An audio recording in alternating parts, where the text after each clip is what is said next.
You possess more insight than you realize. You simply haven't learned to interpret the signals yet. Because every individual broadcasts clues constantly, and Nietzsche's 18 psychological principles will teach you to recognize these signals and decode their meaning. This represents the skill nobody teaches you, but once you develop it, there's no going back to surface-level interactions. This isn't a superficial list or shallow advice. It's a comprehensive analysis divided into 3 interconnected sections, each building upon the previous. If you skip sections or miss crucial elements, you'll lose the depth that makes this genuinely transformative. Stay engaged throughout, because by the conclusion of all 3 parts, you won't just understand others more clearly. You'll understand yourself in ways that might surprise you. From childhood, you're conditioned to trust spoken words. Language becomes our primary currency. But Nietzsche cautioned against being deceived by verbal communication because people don't speak from truth. They speak from survival instincts, from ego protection, from fear. The surface presentation of someone's personality isn't their authentic self. It's their protective armor. The individual who appears excessively kind might not be genuinely kind at all. They might be terrified of rejection.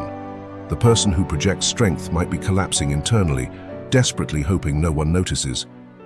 What's most deceptive about human behavior is that people often don't realize they're performing. Most individuals are unconscious actors in a drama they didn't author. Their expressions, their beliefs, their mannerisms, all shaped by survival mechanisms. This is why most people aren't deliberately hiding from you. They're hiding from themselves. Nietzsche once observed, "Every profound spirit needs a mask." But he didn't intend this as criticism. He meant it as a warning not to confuse the protective facade with the person underneath. If this insight into the psychological masks we all wear is already shifting your perspective on human behavior, then you're ready to dive deeper into Nietzsche's profound understanding of human nature. Subscribe to PSYPHORIA Zone and hit that like button to support our exploration of these hidden psychological truths that can fundamentally transform how you understand yourself and others around you. Here's what nobody explains. People reveal truth constantly, not through their words but through the fractures in their performance. The moments they avert their gaze, the way they laugh too forcefully, how they rapidly shift topics when conversations approach sensitive territory. And Nietzsche's first psychological insight is this one. Everyone wears protective masks for survival, not because they're inauthentic, but because they're afraid. To navigate society, people construct versions of themselves they believe will be accepted. But masks aren't flawless. They slip, and the first indicator of authenticity is discomfort. Observe what makes someone uncomfortable. That's where their genuine self begins to emerge. 2. What someone despises in others reveals what they're concealing in themselves. This represents one of Nietzsche's most penetrating observations, psychological projection. When someone consistently ridicules arrogance, they're often insecure about their own self-worth. When someone can't stop identifying dishonesty in others, they're usually avoiding a truth they haven't confronted. We despise in others what we fear acknowledging in ourselves. So when decoding someone, don't just examine what they admire. Study what they criticize and investigate why. 3. Silence communicates more than speech. Nietzsche didn't believe truth emerged from talking. He viewed language as a tool of collective conformity, often used to avoid confronting reality.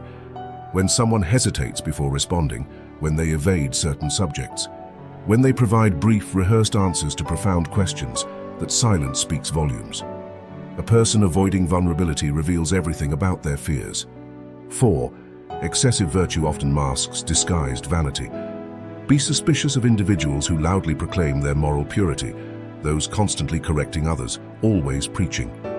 Nietzsche called this the will to power in disguise. Sometimes morality becomes a mask for superiority. The louder the virtue signaling, the more likely something is being concealed behind it. Genuine goodness doesn't require an audience. 5. People don't deceive you first. They deceive themselves. This changes everything. The lies you hear from people, "I'm fine," "I'm over it," "I don't care," aren't intended to hurt you. They're lies they've rehearsed so frequently they believe them. Nietzsche understood self-deception not as malice but as defense, a method to continue functioning in a painful world. So when someone's story doesn't align, don't assume they're trying to mislead you. recognize they've been doing it to themselves far longer. That's what makes reading them possible, because the inconsistencies reveal the truth. 6. Where someone feels superior, they're concealing inferiority. This is pure Nietzsche. He believed superiority often represents overcompensation. If someone constantly reminds you of their achievements, they likely fear they're inadequate. If someone casually demeans others, they're probably terrified of being overlooked. Genuine confidence doesn't compete, it simply exists. So if someone needs to dominate, control, or prove themselves, look deeper. Behind the throne, you'll often discover a frightened child wearing a crown. Reading people isn't about judging them. It's about understanding their core. When someone interrupts constantly, you now recognize it's not always arrogance. It might be fear of being forgotten. When someone posts obsessively about happiness, it may be a plea for help. When someone avoids eye contact while saying, "I'm fine," you know to listen to their body language, not their words. Use these insights not to gain advantage, but to extend compassion. Because the more clearly you see someone, the less likely you are to resent them. That's Nietzsche's secret. He didn't want you to see through others to control them. He wanted you to see through them so you could stop being deceived and start genuinely connecting. It's one thing to notice the mask. It's entirely different to watch it crack. If you've ever paid close attention, you've probably witnessed it happen. A flash of discomfort when someone's beliefs are challenged. How their tone shifts when subjects get too personal. The nervous laughter that doesn't match their words. These moments aren't accidents, they're revelations.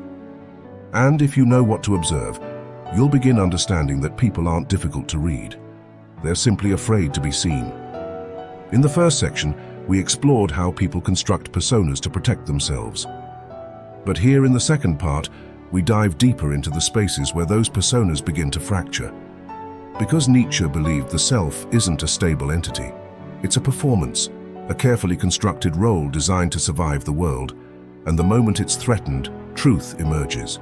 7 most actions stem from unconscious fear. Ask yourself this. Why does someone over-explain? Why do they dominate conversations or disappear entirely? Why do they say yes when they clearly mean no? Fear of abandonment, rejection, humiliation, failure. Nietzsche understood that humans rarely act from pure desire. They act from deep fears of loss, of status, of love, of self-worth. So when you want to understand someone, stop focusing on what they claim to want. Instead ask, what are they afraid of losing? That's where truth resides. 8.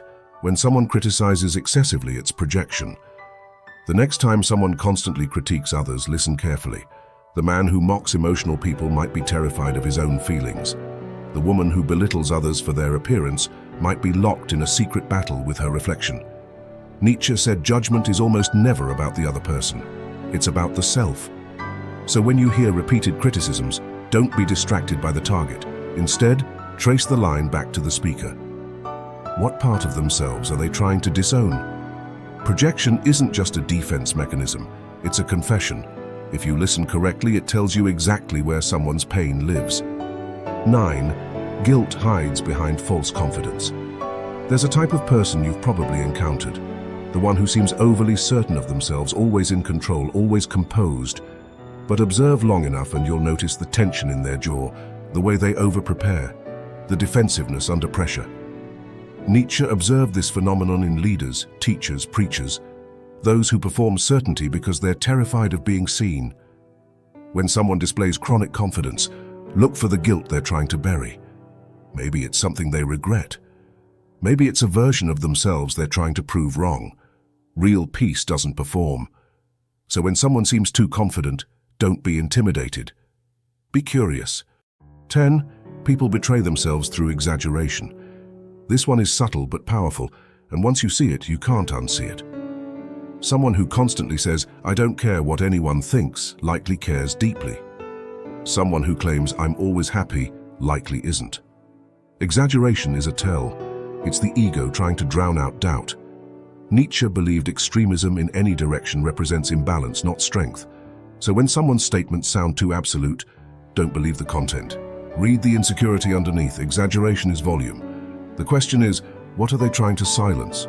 This insight about exaggeration as a psychological tell is incredibly revealing once you start noticing it. I want to hear from you in the comments. What's an example of exaggeration you've noticed in yourself or others that reveal deeper insecurity? Share your observations, because recognizing these patterns in real life helps our entire community develop sharper psychological awareness and creates meaningful discussions about human behavior. 11. Those who seek control often fear inner chaos. Control. We pursue it everywhere, in our jobs, our relationships, our routines. But some people crave it to the point of obsession, and that's revealing. Nietzsche saw this clearly. When the inner world is disordered, the outer world must be managed obsessively. If someone micromanages every detail, if they can't handle change, if they dominate people to feel powerful, it's not because they're strong. It's because something inside them feels out of control. So instead of fearing the controlling person, see them for what they are. Someone terrified that the moment they let go, everything will collapse.